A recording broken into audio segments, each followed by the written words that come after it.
But where are we today? How many years ago has it been since the Republican Party stood for getting rid of the Department of Education and getting rid of the Department of Energy? Where are we on that?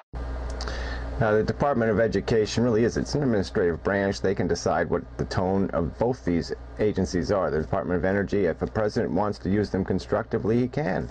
You know, Department of Education, but yeah, there's a lot of stuff, student loans, the rest of it. Department of Energy makes perfectly good sense to have an energy policy, to do something to encourage people to be more efficient, you know, especially for a person nowadays to run away from the Department of Energy. Is just insane. We are facing peak oil crisis, and this asshole is advocating that we don't even have a department responsible to study it.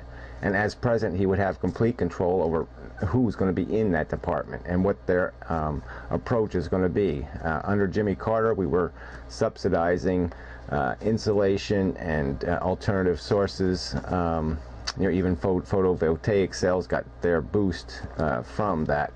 And Ronald Reagan decided to gut it and instead do a bunch of gasohol bullshit because it, you know, supported the farmers. You know, so anyway, it's completely, you know, another bullshit, just pointless rhetoric. These are the minor departments. This isn't going to balance any budgets, destroying these two departments. And what happens is we resort to printing money when we need it. We're overtaxed. Our economy is weakening, so we print more money. We have a very unfair tax system. We need a fair tax system. That means getting rid of the IRS and repealing the 16th Amendment. All right, well, we've done this before, but yeah, the IRS is basically, you're talking about the income tax. The 16th Amendment is the amendment that provided the right of the government to tax income. So we're talking about the income tax, which only the richer half of the population pays any income tax. We're not talking about Social Security tax. We're not talking about unemployment insurance. We're not talking about Medicare.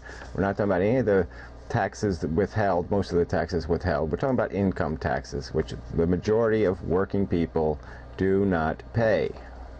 It's just such bullshit. It's the only progressive tax left. So to support destroying getting rid of the IRS is just basically to say, yes, let's not tax obscene wealth. It's just bullshit. We've been weak on immigration, and we need to reassess that. We should never reward illegal immigration. We should revalue this idea, the misinterpretation of the Constitution, that anybody who is just born here is a natural citizen. That needs to be revisited. Well, the thing that I emphasize the most on the immigration problem is to get rid of the subsidies. Amnesty is a subsidy. Automatic birthright citizenship is a subsidy. Free food, free health care, free education. Those are subsidies. So I want to get rid of those.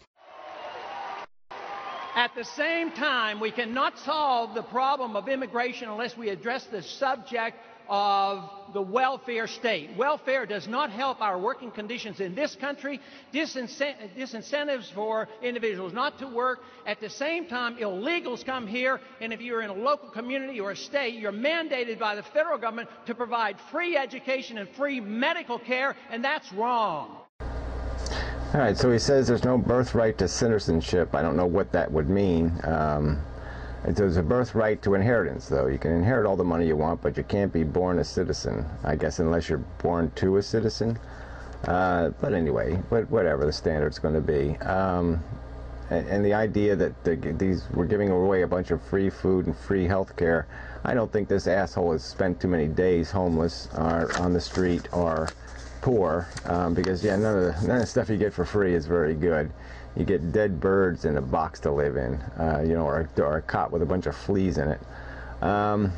So yeah, the handouts aren't worth, you know, it's a little bit better than, you know, being out in the rain, but not much.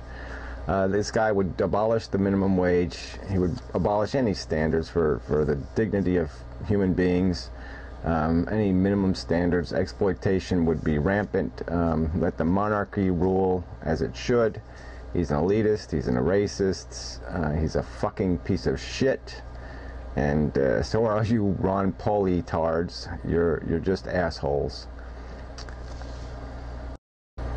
The solution to the immigration problem is to actually enforce employer sanctions. If people can't work, then they won't be here. It's that simple. We don't need any expensive fences. We don't need border crap. We don't need any of that shit. If you just have to, if you can't work here and be illegal, then you're not going to be here illegally. It's that simple. If we impose those sanctions, problem solved. It's still in the Constitution that you should have only gold and silver as money, and yet now we allow our central bank to print money out of thin air for various reasons, like the welfare issue here at home, as well as maintaining our troops overseas. It was never meant that the politicians could spend at will, and then if they come up short, they merely print the money. It doesn't make any sense whatsoever. No wonder why we have this huge runaway government. So he repeatedly makes this charge that the government just prints the money, this lie. He knows it's a lie. They don't just print the money. They increase the amount of money available for borrowing, which is very different than just printing money.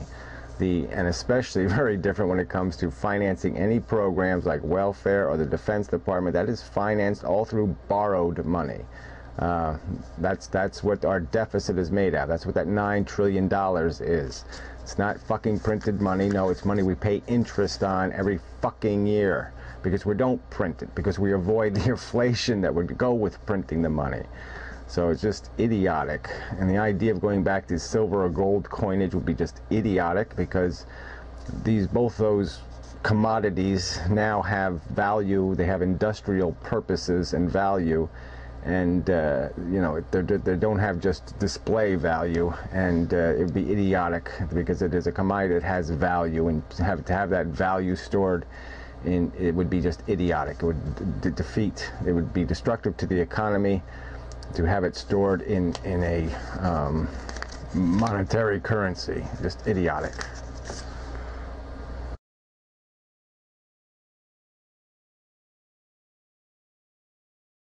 Thing in the world you can have. So I don't know what exactly the big fear of a national ID card is. We currently already have Social Security numbers, and they're unfortunately not as secure as it should be. We have birth certificates. Well, why not? We have passports. I mean, why not an ID card that actually means something, that would make it very simple for employers to tell who's here legally and who is here illegally? That would make all our financial stuff and everything else secure. It's idiotic not to have something like that. It's just plain stupid. The only reason why these assholes don't want an ID card is because they want to break the law. It's that simple. They want the freedom to break the law. They want to play the system. They want to buy guns illegally. They want to, you know, hide their money. And that's what it's about. That's what they're afraid of an ID card for. I mean, it's the only thing I can figure out, because I just don't see it. I just don't see the threat of an ID card. The government knows my name already. They know where I live. What information is an ID card going to give them that's going to mean a goddamn thing? It's all bullshit. 230 years ago, the founding engineers built a train called Freedom, and America got on board.